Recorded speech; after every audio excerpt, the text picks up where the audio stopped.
So, welcome to Veteran Uncensored. Let us watch and react to Tucker Carlson as he responds to Sean Hannity and, of course, the warmonger micro Mark Levin. Don't forget to subscribe. Welcome to Veteran Uncensored. Let's not waste any time. Let's get right to it. Ladies and gents. Here are two neocons talking about what they think the U.S. we should do next in Iran. Hopefully, if we can get arms in the hands of the people, they'll take over. I'll give you the last word. We have about 30 seconds. That to me is very key. I've been talking about that in multiple appearances here and on radio. We have to arm the people, because if we're not going to do regime change, they need to have the ability to do it. Reagan did it in Afghanistan. He did it in Nicaragua. He did it in Honduras. He did it in Angola. Donald Trump can do exactly the same thing. Somehow, some way, those people need to be able to get armed and need to take their future into their own hands. It's like they can't even hear themselves. The other problem is, and one of the reasons that you have to laugh at all the conspiracy talk about the neocons is a lot of them are not super bright. They don't really know very much. So here you have that guy just said, Reagan did it in Afghanistan and Nicaragua. So what happened? Well, let's see. When Reagan did it in Afghanistan, he sent weapons to a group of freedom fighters called the Mujahideen, Islamic warriors. This was back in the 80s when we were on the side of Islamic extremism against the Soviets. Mujahideen. I don't know. And now you fast forward 40 years, and who's in charge of Afghanistan? Well, Islamic extremists, the Taliban. Exactly. Nicaragua, 40 years ago, we sent arms to the Contras. A lot of people supported it, including me, by the way, to be clear. Because the Soviets are making inroads in Nicaragua. They're a funny group called the Sandinistas, led by a man called Daniel Ortega. And we were going to regime change Daniel Ortega. So 40 years later, who runs Nicaragua? Anyone got Wikipedia? Oh, Daniel Ortega. So whether you support it or not, it didn't work. It didn't work. You're pointing to those as successes? Really? Countries that 40 years later are run by the Taliban and Daniel Ortega? And that's the argument for sending arms to the opposition? But what's so revealing about that clip is how the actual point, the object of the strategy is never stated. In fact, it's hidden. And it's hidden in the most sinister way in the language of idealism and ideology. We have to end Islamism. We have to stop the threat of the terrorists. We have to bring freedom to the poor, benighted people of Iran. When, of course, the actual aim is Israel's aim, which is chaos. The whole point of this, from an Israeli perspective, is not an attack on Israel, by the way. I mean, it makes a kind of evil sense. If you want to eliminate a threat, you can't kill everybody, even with nuclear weapons. But what you can do is set them at war with each other. And this has been the way that Israel has conducted asymmetrical warfare since its founding. You sow chaos among your opponents. You get them to fight each other. And that's the goal for Iran, which is just a little bit over 50% Persian. Not everyone who planned the war seemed to know that or advocated for the war seemed to know that, but the Israelis know it. And they know that the goal is to stoke ethnic conflict and to some extent religious conflict in Iran. Most Americans have no idea that there are up to 5 million Christians in Iran. They have no clue. But of course, by the way, let me interject there. I didn't know that.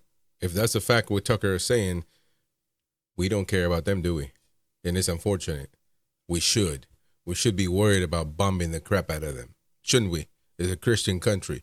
I didn't know that. The only person that mentions that is Tucker Carlson, that there are Christians in the millions, out of 90 million, but in the millions in a predominantly Islamic country, of course. But there are Christians in Iran. And what do we do for them? We bombed the hell out of them on Easter. It was their Easter too, by the way, if you didn't know. Interesting, isn't it? Israelis know that. There are lots of Jews in Iran. The Israelis bombed one of their synagogues yesterday. Why? Unclear. Maybe just the love of bombing things. But it is a multi-ethnic country with religious minorities. And countries like that are ripe for internal division. So the point of the exercise is not to get weapons in the hands of freedom fighters. Who would those be? How do we identify an Iranian freedom fighter? No, the point is to stoke an endless civil war, which once ignited are famously hard to end. That's the point. How does that serve our interests? Well, of course it doesn't. Israel, which seems to have an interest in destroying Europe, certainly a desire to destroy Europe. The Prime Minister said it himself. Rome is our real enemy. Still angry about 70 AD, 2,000 years later. His words, not mine. So clearly Israel wants to harm Europe. They've said so. They've helped do it. That would definitely harm Europe and the West. How does it help the United States? Well, not at all. But here you have two prominent analysts on Fox News telling you that for the sake of the Iranian people, we need to do this. Really? The same people who are being bombed, whose infrastructure, civilian infrastructure, is being destroyed? The same people who will starve to death if this keeps up? We're really doing this for them? How is starving me to death in my interest?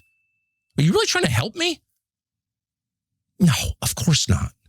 How much better it would be, how much more Christian would it be just to say what you're trying to do out loud, to tell the truth for once, and then the rest of us could assess it.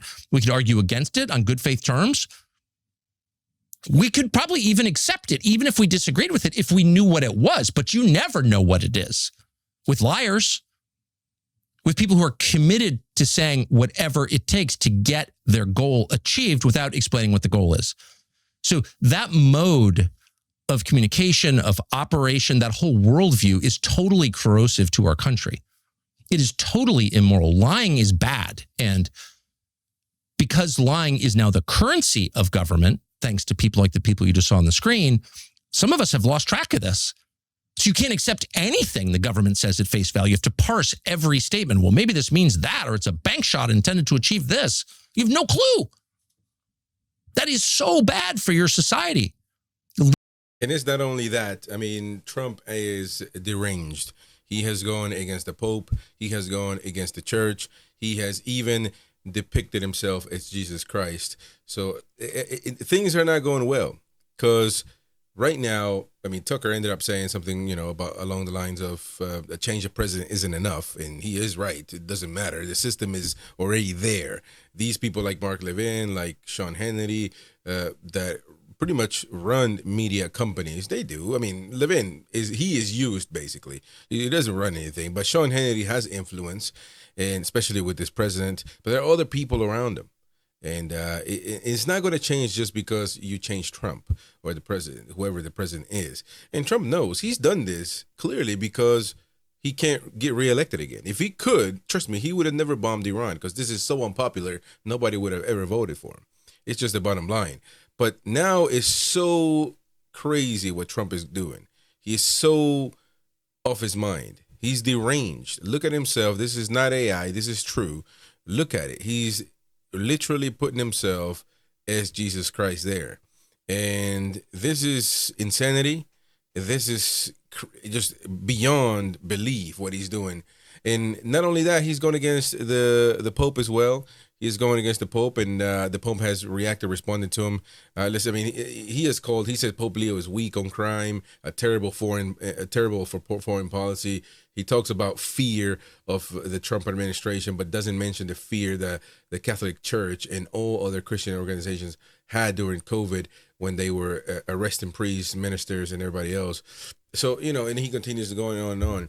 And I mean, some priests coming out, some bishops coming out and defending the Pope, but some of them should be looked at again, by the way. But let's listen to the Pope in his response to Trump's comments on him. I would simply say, once again, what I said in the Urbi et Orbi message on Sunday, asking all people of goodwill to search always for peace and not violence, to reject war, especially a war which many people have said is an unjust war, which is continuing to escalate and which is not resolving anything. In fact, we have a worldwide economic crisis, energy crisis, situation in the Middle East of great instability, which is only provoking more hatred throughout the world. So come back to the table. Let's talk. Let's look for solutions in a peaceful way. And let's remember especially the innocent, children, the elderly, the sick, so many people who have already become or will become victims of this continued warfare. To remind all that attacks on civilian infrastructure is against international law, but that it is also a sign of the hatred, the division, the destruction that the human being is capable of. And we all want to work for peace. People want peace. I would invite the citizens of all the countries involved to contact the authorities, political leaders, congressmen, to ask them, tell them to work for peace and to reject war always. There you go. I mean, couldn't have said it better. Couldn't have said it better. Shout out to Father Joseph DeMarzo as well, as he tells Trump, "You are only a man, Donald Trump, and someday you will stand before our Lord Jesus Christ. You claim our Father, our Holy Father, the Pope, is weak, but it takes more strength to do what one should rather than simply what one wants. You intervened in Venezuela under a pretext of stopping drugs and criminals from entering our country, and under Nicolas Maduro, you described the regime in terms of narco-terrorism. My qualm is the name games you play. Do you think you can simply legitimize actions by denoting terminology to suit your interests? This you did, and it continues to talk about it, of course. So shout out to him for bringing that. But regardless of how you feel the situation, many Christians are turning on Trump now. What he did, that picture of Jesus, he's supposed to be healing whoever, the hurt, the wounded. He's supposed to. Does he really believe this? I mean, Trump, Tucker Carlson called him the Antichrist more or less a couple of weeks ago, and we did that video as well. Check it out. And because he's acting like it, cursing on Easter, praise to Allah on Easter. And, he is all over the place. And quite honestly, it is getting beyond belief, in my opinion. He's deranged, he's unhinged, and he needs to be stopped. At some point, unfortunately, the midterms are going to go with the Democrats. It's unfortunate because they are also nuts. But at the end of the day, who are the regular American folk going to trust? Who are we going to trust anymore? Who can we trust anymore to give our vote to? It's insanity. Let me know what you think in the comment section down below. Thank you very much for watching. I'll see you guys on the next one. Bye-bye.